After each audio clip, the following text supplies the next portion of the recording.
Assalamualaikum warahmatullahi wabarakatuh. Waalaikumsalam warahmatullahi wabarakatuh. Selamat pagi semuanya. Masih semangat? Masih. Alhamdulillah kita semua masih diberi kesehatan Allah Subhanahu wa taala dalam rangka melaksanakan kegiatan belajar walaupun dalam keadaan seperti ini, tapi tidak mengurangi semangat kita untuk belajar ya. Karena hanya yang masih di rumah tetap semangat berdoa, mudah-mudahan kita selamat dari yang namanya wabah virus ataupun COVID-19 ini. Untuk selanjutnya pada kesempatan pagi hari ini sini untuk pembelajaran kita yaitu Quran hadis ya, Quran hadis. Mari kita bersama-sama sebelum melanjutkan belajar kita berdoa, mudah-mudahan belajar kita pada pagi hari ini lancar, tidak ada halangan suatu apapun. Amin. Al-Fatihah.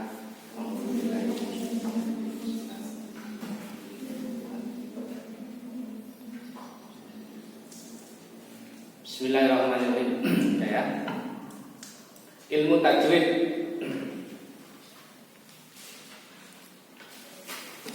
Nah, sebelum melanjutkan pelajaran sini, ada yang sudah pernah belajar ilmu tajwid?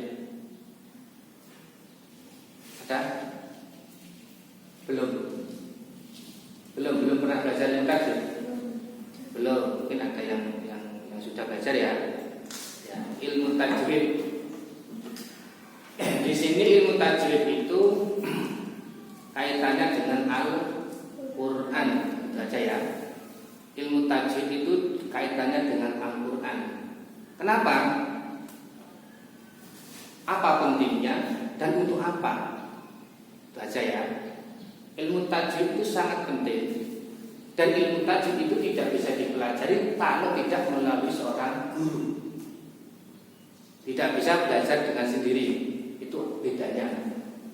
Mungkin kalau ilmu lain kita bisa belajar melalui kita cara membaca atau dan lain sebagainya. Tapi kalau ilmu tajwid itu harus melalui seorang guru. Paham? Paham ya yang di rumah?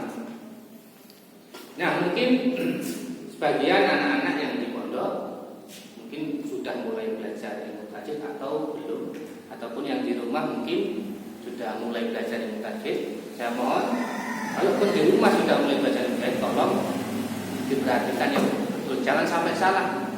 Karena apa? Karena kalau kita salah dalam belajar ilmu tajwid, nanti kita pun juga salah akan membaca Al-Quran.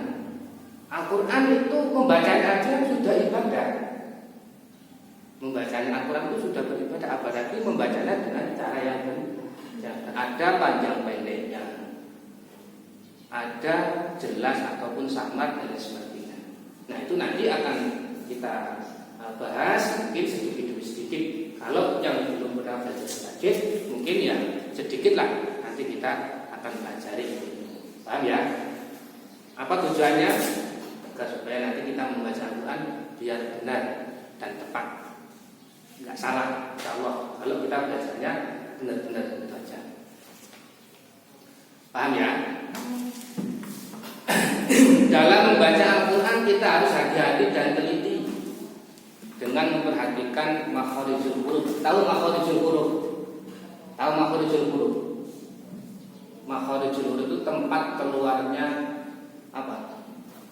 Huruf, itu namanya kalau istilah bahasa Indonesia tempat keluarnya huruf. Kalau istilah bahasa Arab ya makhorijul huruf.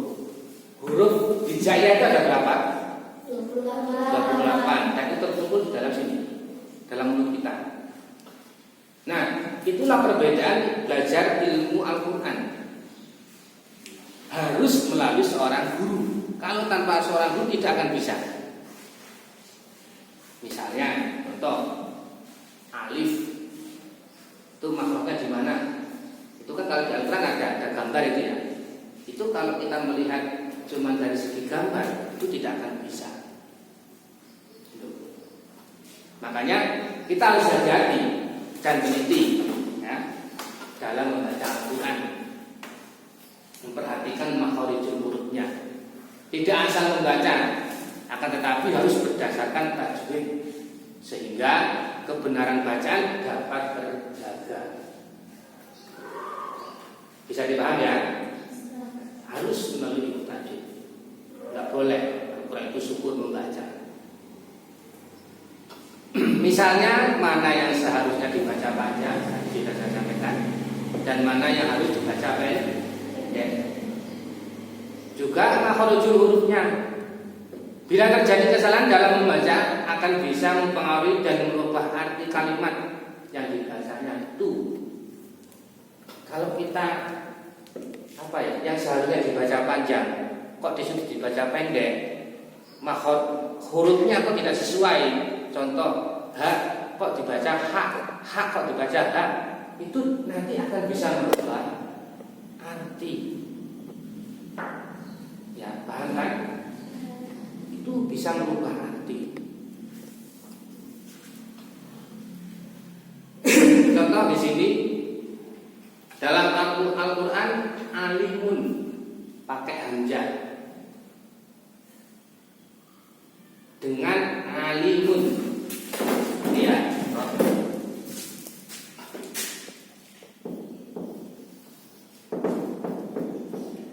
Alimun dengan apa?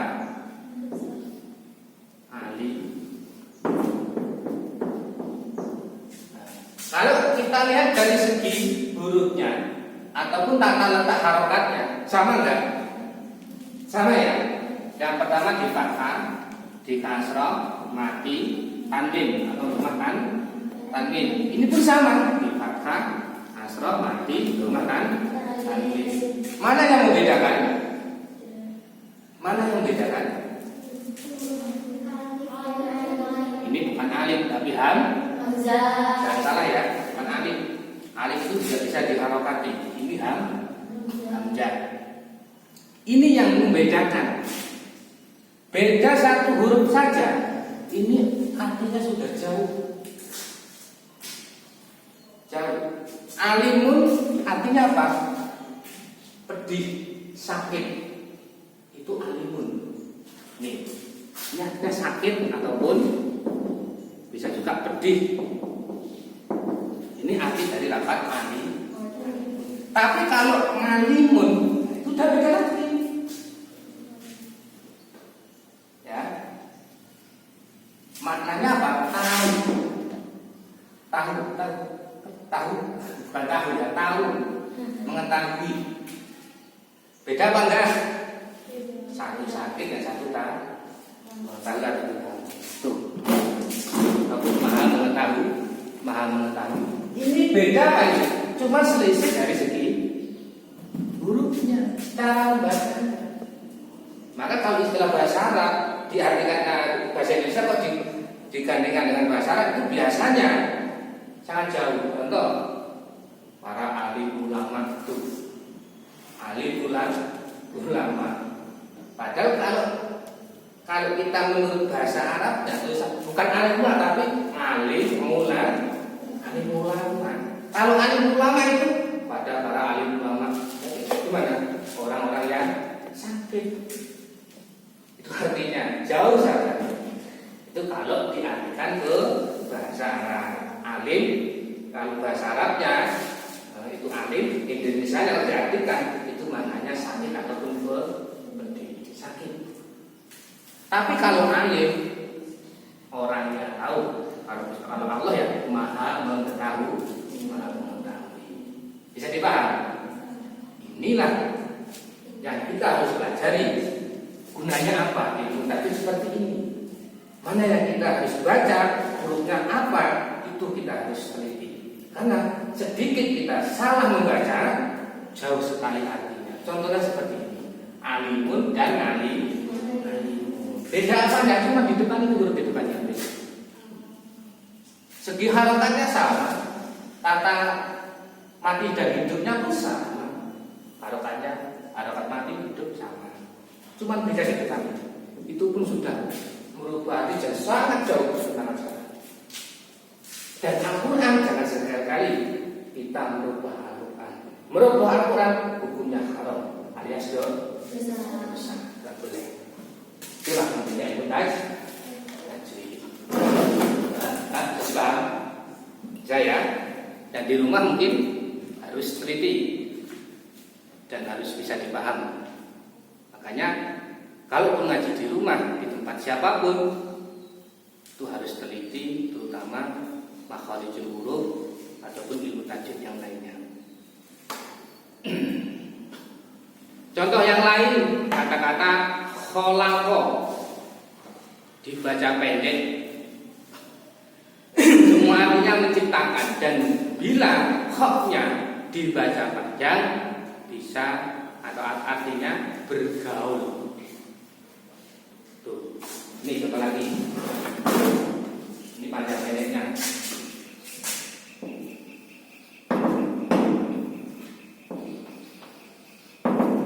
Khalaqa dengan kho. Nah, sama tidak? Kalau bacanya sama kan? Sama. Khalaqa. Cuman bedanya yang mana? Yang satu panjang, ya, ini panjang. Dua harokat ya. Yang satu harokat pendek. Ini sudah beda arti. Ya, sudah beda arti. Al-khalaqa artinya menciptakan. Khalaqa. Tapi lah kalau yang dibaca panjang, kok yang dipanjangkan itu artinya bergaul, bro. Sangat jauh kan? Kadang ada Al-Quran itu harusnya dibaca panjang, kok dibaca pendek, itu nggak boleh. Nggak boleh. Maka harus teliti panjang pendeknya, makhrajnya, jelas dan tidaknya itu harus teliti. Itu adanya dalam ilmu tajwid, dan ilmu tajwid harus memakai seorang guru. Tidak bisa dipelajari dengan cara kita membaca. Itu tidak bisa. Tidak bisa. Tidak paham. Ya. Nah, saya lanjutkan. Ilmu tajwid mempunyai karakteristik sendiri dalam pelajarinya, berbeda dengan ilmu sejarah, begitu nahwu atau sorof. Mungkin orang bisa belajar sendiri melalui teks atau naskah yang tersedia. Ini yang saya ceritakan tadi ya. Ini sudah saya rangkum sebenarnya ini. Tuh. Jadi ilmu tajwid itu mempunyai karakteristik. Jadi enggak sama dengan ilmu-ilmu yang lain. Mungkin ilmu yang lain kita bisa membaca dengan media ataupun kita bisa membaca dengan cara kita belajar melalui diri kita sendiri dengan cara membaca dan lain sebagainya. Tapi kalau ilmu tajwid itu tidak bisa, saya sampaikan tadi. Namun untuk belajar membaca Al-Quran dengan tajwidnya harus berguru kepada orang yang ahlinya itu. Makanya ilmu tajwid tidak bisa belajar sendiri, ilmu Al-Quran tidak bisa belajar sendiri. Seperti contoh aja, contoh Al-Quran ini diturunkan oleh Allah melalui siapa? Malaikat Jibril. Diturunkan kepada siapa? Nabi Muhammad. Apa bentuknya tulisan? Enggak. Al-Quran itu turun kepada Nabi bukan bentuknya tulisan. Itu memberi contoh bahwasanya Al-Quran itu tidak bisa dipelajari dengan cara membaca, tidak bisa. Harus melalui seorang guru. Nabi Muhammad berguru kepada siapa? Malaikat Jibril. Lantaran malaikat Jibril, Al-Quran diturunkan kepada Nabi Muhammad. Kemudian turun lagi, para sahabat membaca Al-Quran dan mengambil ilmunya langsung dari Nabi Muhammad SAW. Itu para sahabat belajar ilmu Al-Quran pun dari siapa? Langsung dari Nabi. Pada waktu itu belum, Al-Quran itu belum seperti sekarang, belum. Dulu Al-Quran belum ada tulisan, Al-Quran. belum ada. Alif itu tulisannya kayak apa belum ada. Pada masa Nabi itu belum. Jadi Al-Quran itu melalui langsung melalui perseorangan. Para sahabat berburu pada Nabi, langsung berburu pada Nabi. Enggak melalui tulisan seperti ini enggak.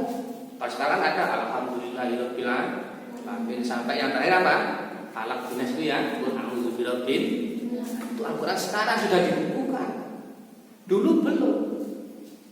Mulai dibukukan mulai kepemimpinan Khalifah siapa? Utsman, Sayyidina Utsman, Abu Nabi Muhammad. Terus Khalifah pertama siapa? Abu Bakar. Setelah Abu Bakar, Sayyidina belum itu pada waktu itu belum. Al-Quran masih belum ada, maksudnya belum dibukukan. Hanya melalui lisan. Para sahabat belajar pada Nabi. Nabi belajar pada siapa? Malaikat Jibril. Sahabat turun lagi siapa? Tabi'in. Tabi'in turun lagi siapa? Tabi'in. Terus sampai sekarang. Walaupun bedanya, walaupun sekarang Al-Quran sudah ada teksnya, sudah ada tulisannya, tapi Al-Quran tetap kokoh pendiriannya apa? Tidak bisa belajar sendiri, harus melalui seorang guru. Tuh.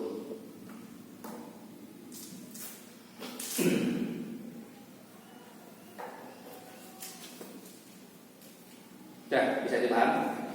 Nah, itulah bedanya ilmu tajwid ataupun ilmu Al-Quran.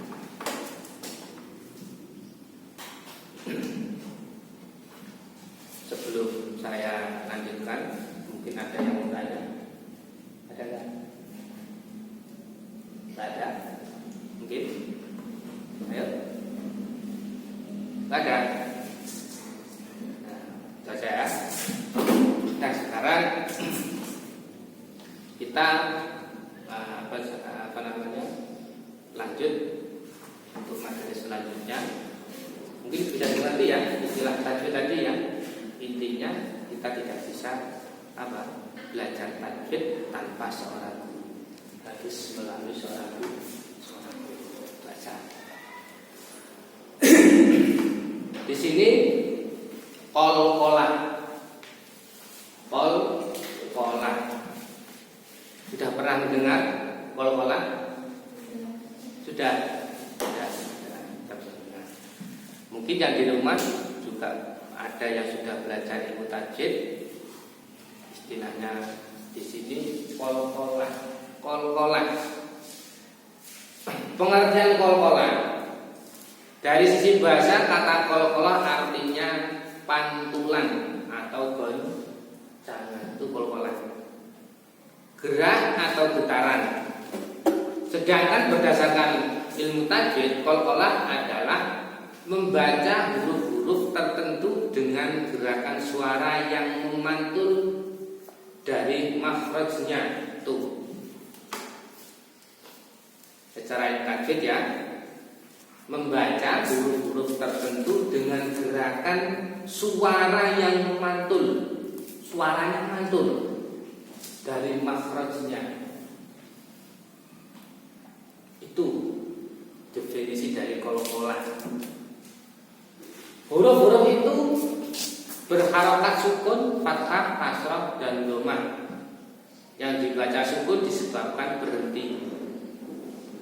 Jumlah huruf qol-qolah ada 5, yaitu ba, jim, dal, qaf, ta. Atau bisa jadikan baju di toko.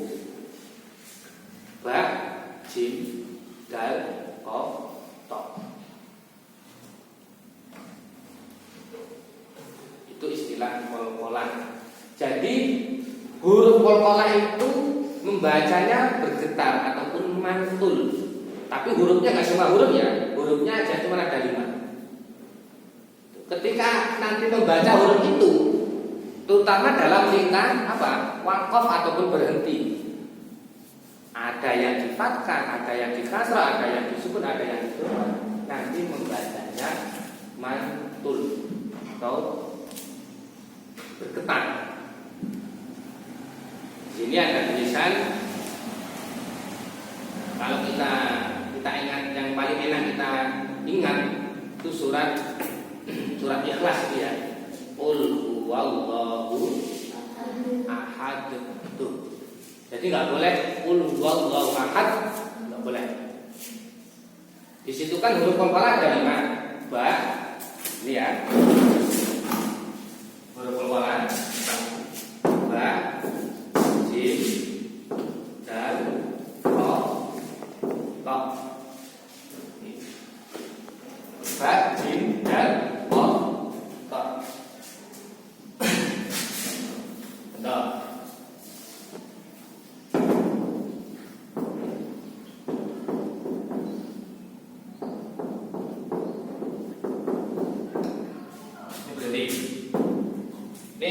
Qul huwallahu ahad.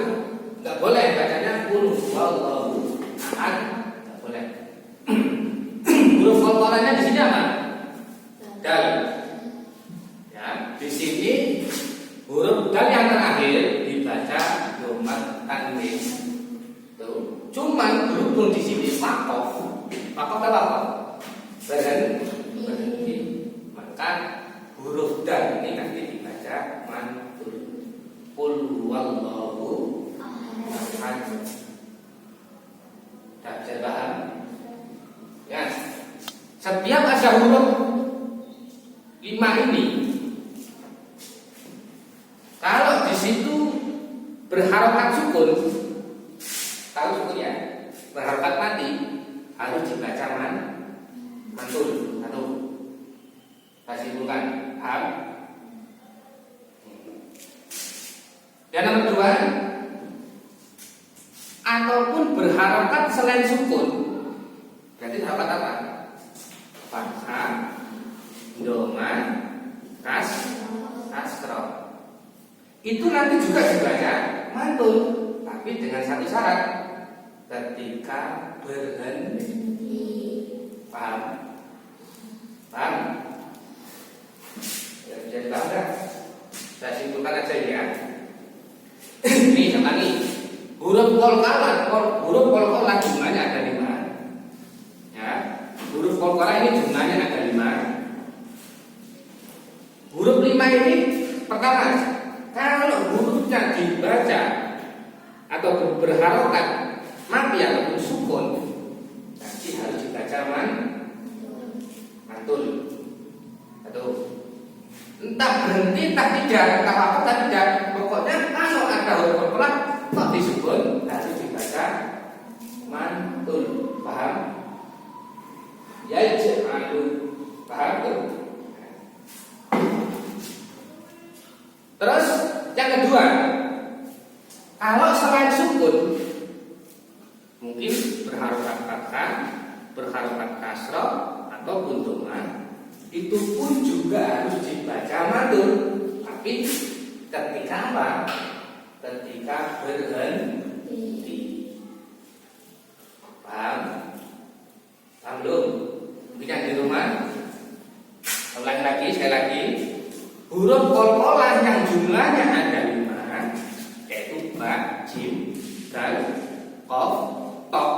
Ini nanti ya. Ini ta. Huruf qalqalah yang jumlahnya 5 ini, pertama, kalau hurufnya berharokat sukun ataupun mati, nih, ya, harus dibaca mantul. Paham? Yang satu. Nah, hapus. Itu kalau diberi harokat sukun, entah berhenti, entah tidak. Yang kedua, kalau huruf qalqalah berharokat selain sukun, berarti bisa fathah, bisa dhamma, bisa kasra. Itu pun harus dibaca mantul kalau berhenti. Kalau tidak berhenti berarti ya biasa misalnya. Paham? Ini huruf apa nih? Nah ini huruf qalqalah kan? Ini huruf qalqalah. Ini berharokat apa ini?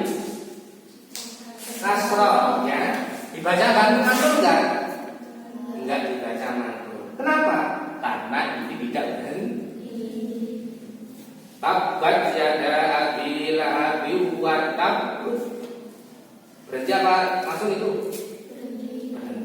Kalau berhenti harus dibaca mantul. Tapi kalau tidak berhenti, ya tidak dibaca mantul. Paham? Tapi kalau yang bersukun, huruf qalqalah yang semuanya, huruf qalqalah 5 itu kok berharokat sukun, entah berhenti entah tidak, harus dibaca mantul.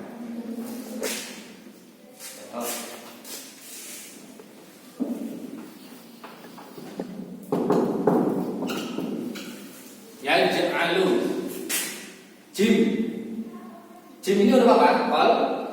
Qalqalah. Berhenti apa enggak? Ya enggak berhenti ya, jangan lupa berhenti. Ya, kalau berhenti wakaf ya, ini kan enggak wakaf, ini kan di tengah-tengah kan. Ya. Enggak berhenti, tapi berhubung huruf qalqalah ini di sukun ataupun mati, maka tetap harus dibaca mantul. Walaupun enggak berhenti. Paham ya? Mungkin yang di rumah bisa dipaham. Kalau kurang lebih jelasnya bisa dilihat nanti apa yang di rumah di surat yang enak kita pelajari surat Ikhlas ya. Qul huwallahu Allahus terakhir. Itu semua yang yang wakaf itu semua huruf qalqalah semua. Itu harus dibaca mantul bergetar. Dah jadi paham? Dah baca ya. Mungkin cukup pelajaran hari ini. Udah bisa ya? Cukup ya? Sampai berapa?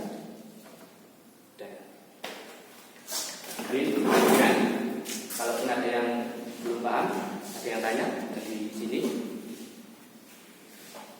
Udah belum? Udah ya? Ya. Dan mungkin untuk selanjutnya sekarang saya beri tugas ya,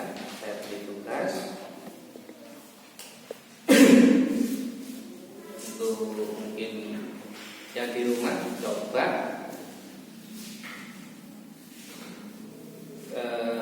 carilah 5 contoh. Carilah 5 contoh bacaan qalqalah selain surat Ikhlas. Selain surat Ikhlas. Selain surat Ikhlas. Carilah 5 contoh bacaan qalqalah selain surat Ikhlas. Paham? Ya? Itu 5 contoh. Berarti itu isinya ada nih. Tapi ingat, jangan surat Ikhlas. Nah, tadi kan sudah saya berikan contoh surat Ikhlas. Sekarang selain surat Ikhlas. Pak, semua suratnya Maksudnya semua ayatnya. Ya, pokoknya bebas mau pilih ayat yang mana. Pokoknya yang pilih selain surat Ikhlas. 5 contoh. Itu udah banyak ya? Udah banyak. Ya, satu. Yang nomor 2. Yang nomor 2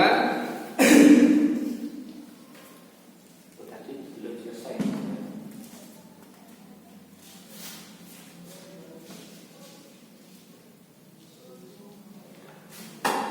Yang nomor 2,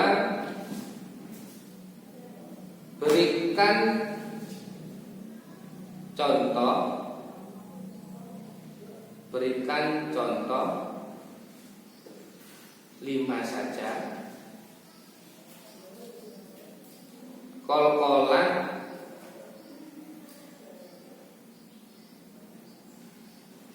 yang berhenti di tengah.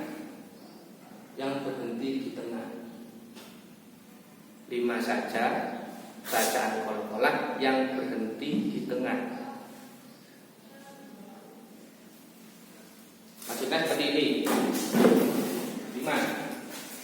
seperti saya contohkan ini. Nih, yang berikan atau yang mati ya, bukan yang berhenti, yang mati itu saya. Ini kan huruf qalqalah. Ini kan enggak berhenti di akhir kan? Ini huruf qalqalahnya mati tapi di tengah. Ya, berikan 5 contoh saja. Yang awal tadi berikan apa? Carilah apa? Selain surat itu bebas. Tapi yang nomor 2, 5 ya, pasal 5 khusus carilah 5 contoh huruf qalqalah yang hurufnya berharokat sukun, itu aja. Tapi bukan makof ya, bukan berakhir, tapi di tengah-tengah. Carilah 5, siapa ya? Nah, paham ya? Sudah ada Pak? Mau ada yang tanya? Enggak, ada lagi. Nah, baca ya. Ini cukup sekian dari saya. Mudah-mudahan nanti buat tugasnya diteliti, jangan sampai salah. Yang di rumah juga cari 5 contoh qalqalah selain surat Ikhlas. Yang nomor 2, carilah 5 contoh huruf qalqalah yang hurufnya mati, tapi bukan makof, bukan di akhir tapi di tengah. Seperti saya katakan di sini, dia ja'alul. Ya, carilah